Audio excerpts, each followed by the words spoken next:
So Ate Jane, unsa may imong kung anong hatag sa atong letter sender nga dugang nga iyang mahibalaon na unta sa iyang kaugalingon kung nganong na inaana siya. Yes, Ate Will. So, sa experience sa atong letter sender, immediate gyud nga reaction sa usa ka tawo nga makasayod sa istorya sa iyang kinabuhi is sayang.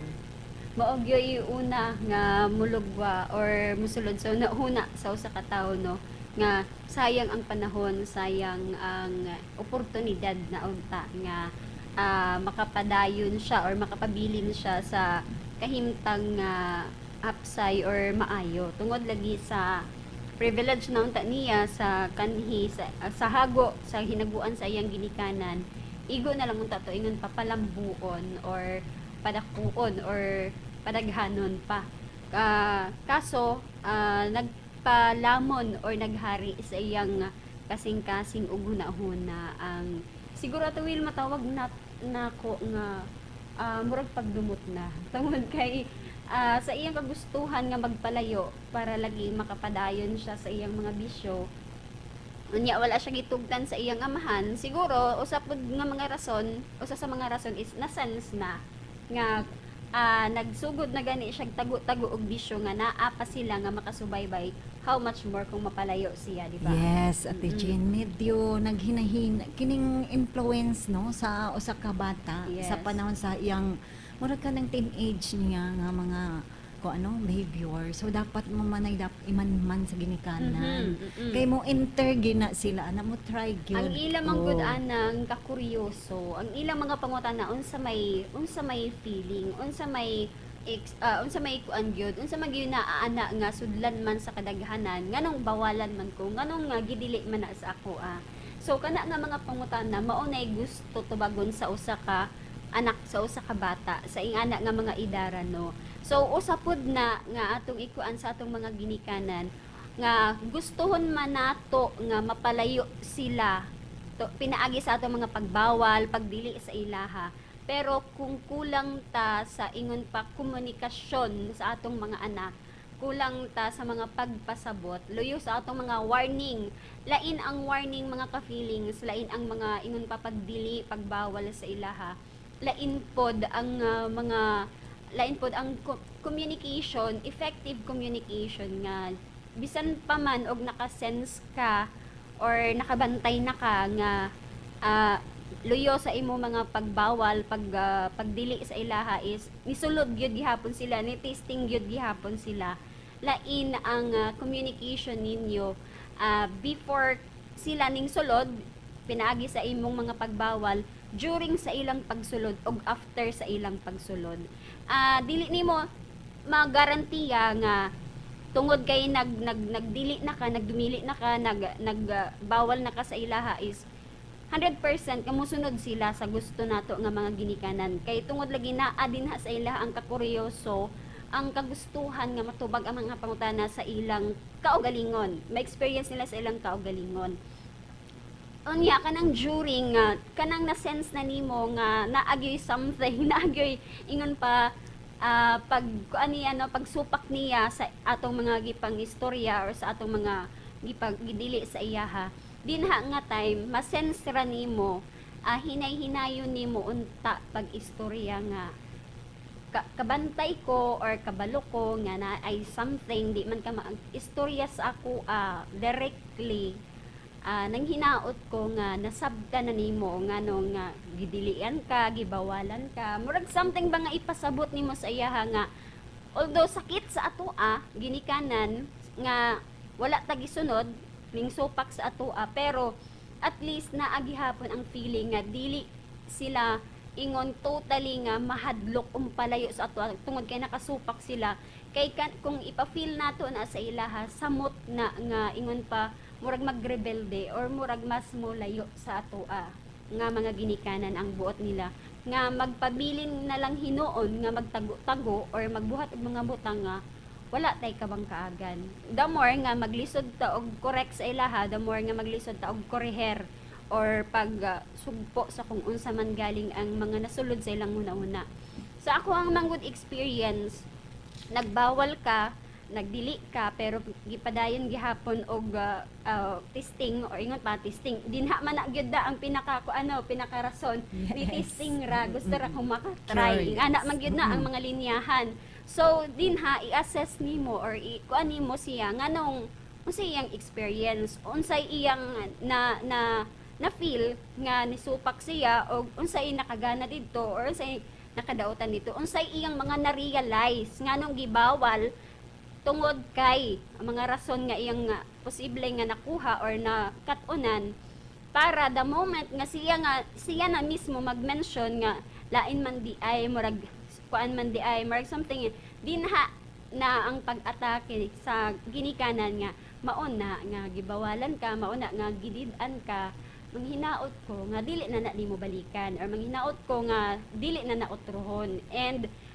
mohanap og mga example nga effective example nga mga epektibo para mas dali sila makumbinsi nganong na ay mga ginikanan nga mo dili or mo bawal nganong kadaghanan bawalan man gyud sa mga ingana kay kasagaran man god pag side ra sa barkada ang madunggan mas dako ang impluwensya sa ilaha kay mo ingon man nga mayo pa ni kay nakasabot si mama si papa mga saba dayon so Yes. ingana na murag matuis na or mabali na ang ilang pagbati nga instead nga sa ginikanan maminaw sa ginikanan magkuha og ingon pa mga ideya mga pagtulunan adto na lang sa barkada kay walay opposition sa barkada walay pagkontra sa barkada labi na ang mga nag-impluwensya sa ilaha so hopefully makat-on ang mga ginikanan din nga na ay susama inganing experience nga bisan unsaon ako og badlong bisag unsaon ako og bawal mas manhinuon nga didto ning paingon sa akong mga gidili sa iyaha nganong ingana man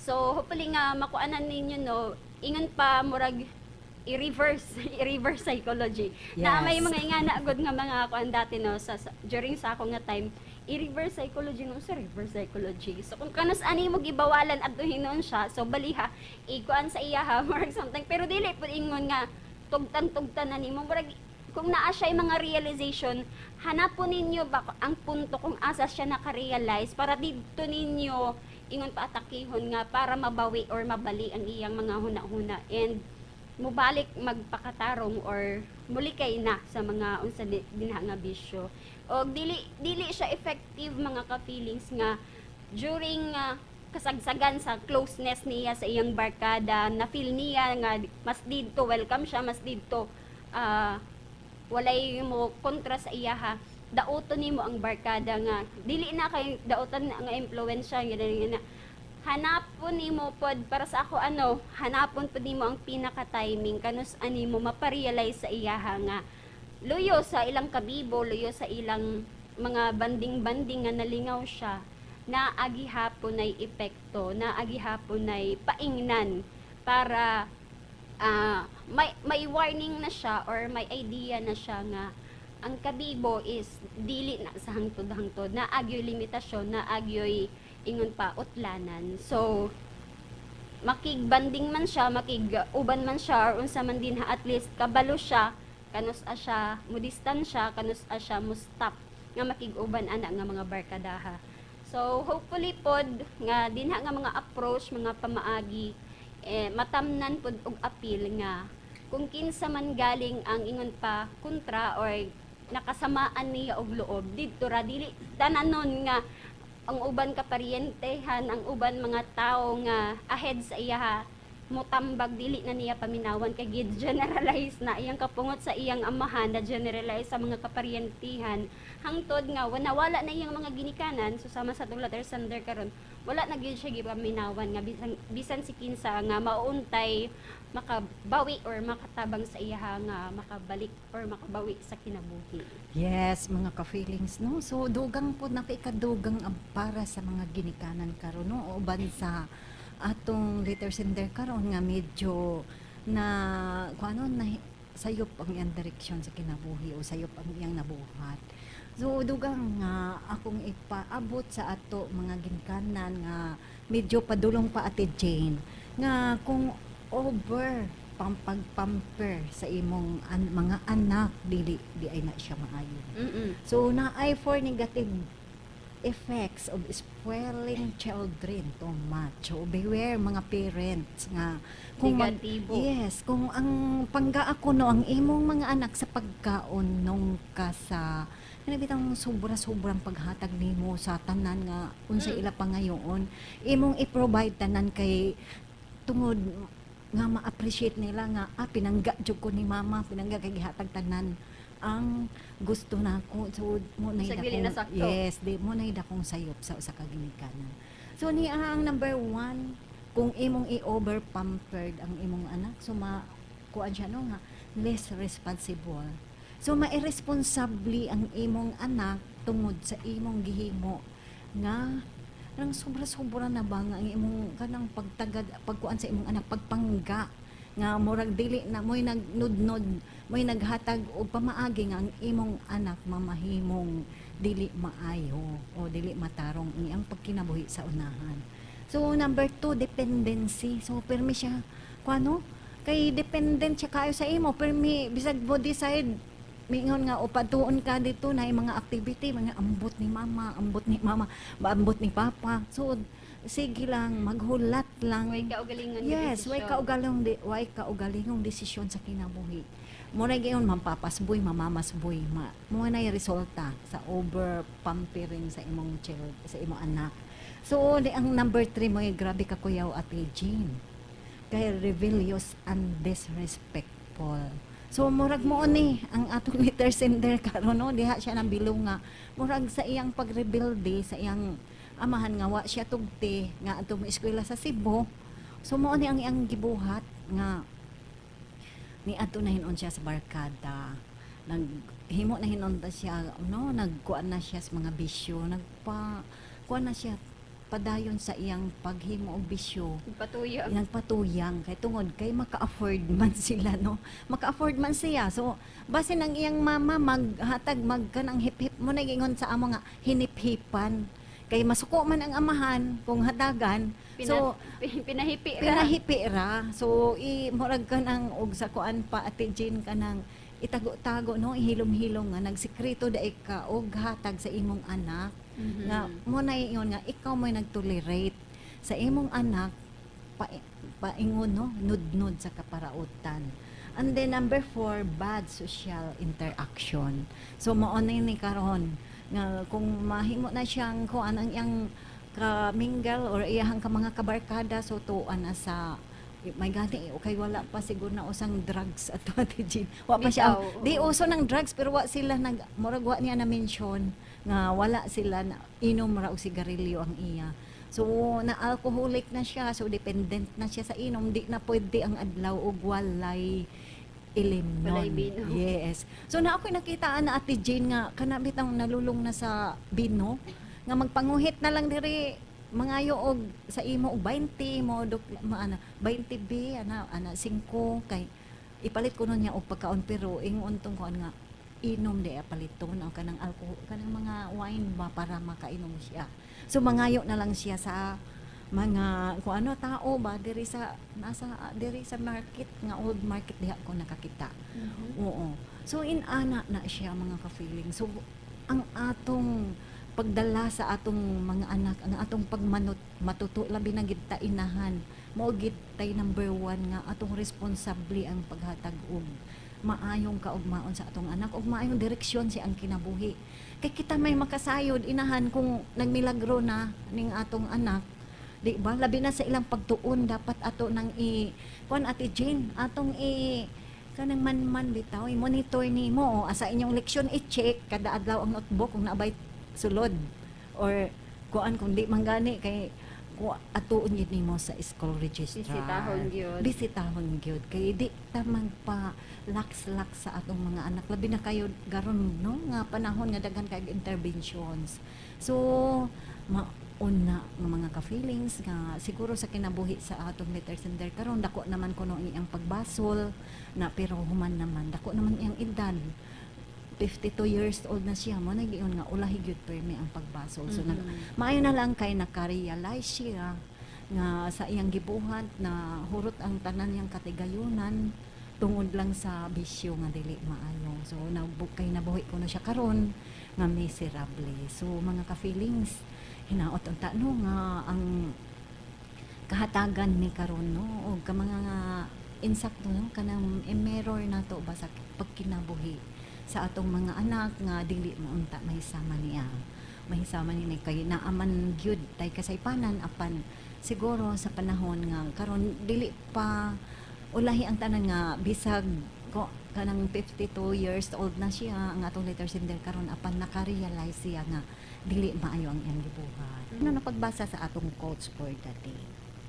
Gikan sa sinulat ni Archbishop Desmond Tutu, hope is being able to see that there is light despite all of the darkness. So, Ate Jean, gamay lang pagpahalapad sa atong quotes for the day. Yes, Ate Will. So ako nang napasiuna ka ganina no, dili ko mo nga ingana na ta sa ingana na kataas atong edad or feeling nato ulahi na ang tanan is wala nay ingon pa paglaom nga atong mahanap. Ang paglaom para sa ako amang good mga ka-feelings no, bisan pa man sa kalisod or sa experience or sa kapitsido sa mga panahon or sa higayon nga posible ning mong matanaw. Dinha tama kaingon nga na paghihapon tay paglaom kung continue pa ta ingon pa makapadayon pa ta og encourage or makapadayon pa ta og kadasig or makahatag og maayo nga impluwensya or pagtulunan sa uban bisan pa man sa kalisod or ingon pa kapitsido sa panahon sa higayon or unsa man kahimtang nga naata. Dili nato kaya atong kaugalingon nga bawion pa or i-correct pa parang nagbibinata ako or i-correct pa as long as kaya nato nga maka-encourage or makahatag og pagtulunan bisan pa man sa kalisod sa atong kahimtang or kapait sa atong nahimutangan. Naagi hapon ang paglaom basta makahatag ta, maka-continue ta, maka-share ta sa atong nakuha nga pagtulunan nga gamay nga paglaom mai-share na nato sa ingon pa atong kapwa atong isig katawo na agihapoy paglaom nga makatabang ta or maka ingon pa sa English make the world into a better place. So na mga terma na basta as long as nga makahatag at makakontribute ta og kaayuhan or maayo nga huna-huna and positive nga mga thoughts sa atong isig katawo sa palibot na agihapoy paglaom nga atong ingon pa makuha makabot mabatunan. Yes, correct. Ate Jean, salamat. No? O karon ato ipadayon ang pagbasa sa atong Bible verse for the day. Gikan sa sinulat ni Job 1:1. Nag-ingon, there was a man in the land of Uz, whose name was Job, and that man was perfect and upright, and one that feared God and is good ever. So, ang akong nasabtan-an ni mga ka-feelings nga bisan pa kung ligon ang atong pagtuo sa Dios ug nagsunod ta kaniya apan dili kini basihan nga ma-exempted ta sa mga pagsulay, mga trials ug mga kalisdanan sa kinabuhi. So naagi hapon na siya no, dili mawala bisan unsa nato paglikay apan kung ligon ta anaagi hapon ang Dios mag-uban ka nato. So right mga ka-feelings, wala naman tayo igong oras sa atong panag-uban-uban karon kahaponon ug uban sa atong ati sa kahanginan. Kini si Ate Jean. O kini si Ate Will ug uban sa atong control nga si Engineer Primo Flores. Salamat sa inyong pagpaminaw ug dalaygon ang Dios.